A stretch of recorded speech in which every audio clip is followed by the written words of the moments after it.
What's up? Tom C here again for another fun-filled video.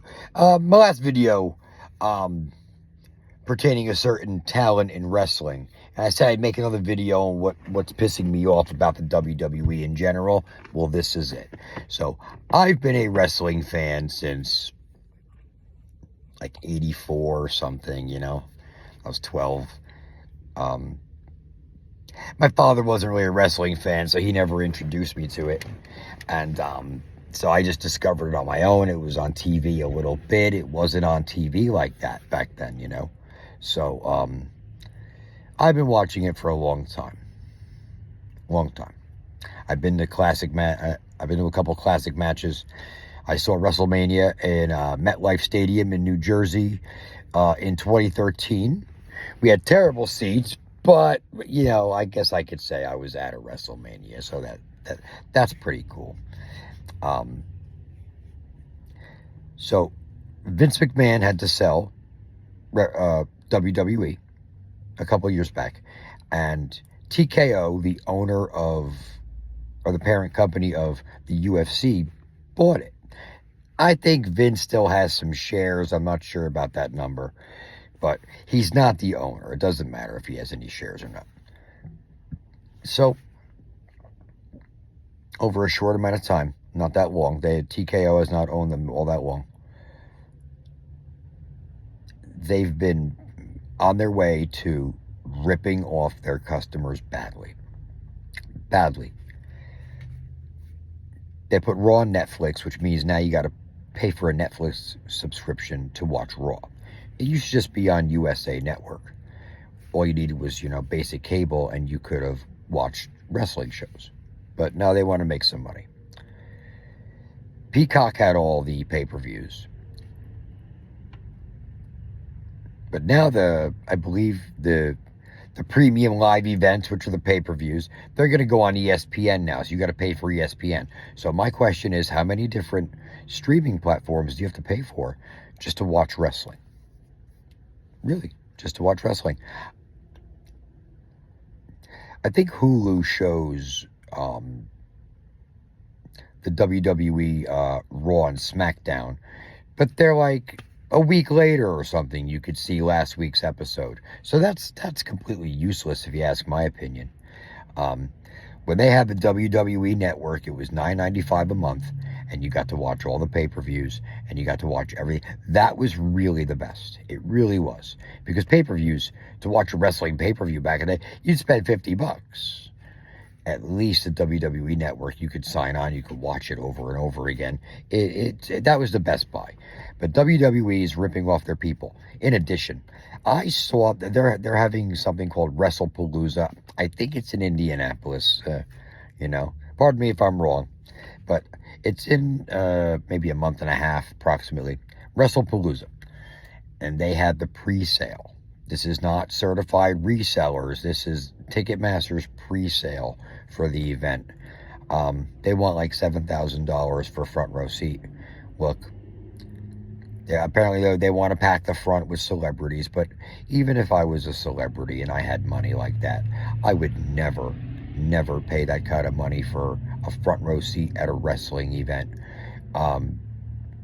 Maybe that's just me. People like to throw money away, but all the stuff, everything is just high priced. All the ticket prices went up. Everything's going up. Everything. You could say it's because of inflation or it's because of greed. And I think TKO is greedy. Okay? They have this conglomerate going on. And I just don't care for what they're doing. They're trying to price wrestling away from the everyday person. I'm an everyday person.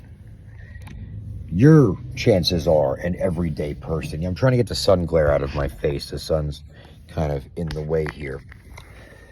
Let me see here. Can we do this? Nah, it's just too bad. Anyway, we're all everyday people.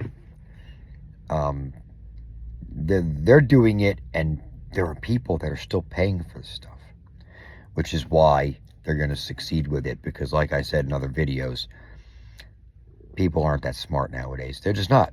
People are not smart people. They just, I don't know. I don't know. And besides, they've thrown away so much great talent. They've wasted people. There's always this constant influx of fresh faces, and no one knows who anybody is. And they have too many shows going on. Too much wrestling is going on. That's terrible. They do the signings and stuff, but I hear they're pretty expensive. If that's how you want to spend your money, you go spend it. But you are being ripped off by TKO, and I've been watching it happen. And their shows are becoming more shit talking than wrestling. I don't know. But it's all about money, and they want your money. As long as you'll spend it, they'll do it. And when you're there, you can see the punches are not real anyway. So I've seen plenty of wrestling matches in my day. But I'm a little upset with that. And I don't think Triple H is really that great of a writer. I mean, people give him a lot of credit and stuff. And look, whatever they're doing, it's overly commercialized. And, you know, the pay-per-views aren't even really that good. They're just, I mean, you have some great matches, but overall, if you're looking at the wrestling community, if you watch some YouTube videos, you'll see that people are just, they're like another mediocre PLE. And, like, those are supposed to be your premium events, and they're mediocre. They're middle of the road. I think that's kind of sucks. I think, you know, the product's been cheapened, but glamorized more. But the product's been cheapened, and they want more money for it now. They want to cash in. Hey, you know what? We all want more money, but got a lot of everyday people that love wrestling that would go to every event, and they probably still will, and they'll spend their hard-earned money on those fake replica belts. To each their own. But you know what? I'm becoming less and less of a fan of wrestling. And maybe I'm just getting older, but I think TKO is going to tank wrestling. I think it's going to make it out of reach, and people are not going to care anymore. But got to go to work. You enjoy your day, everybody. I'll be making another video soon. And until next time, adios.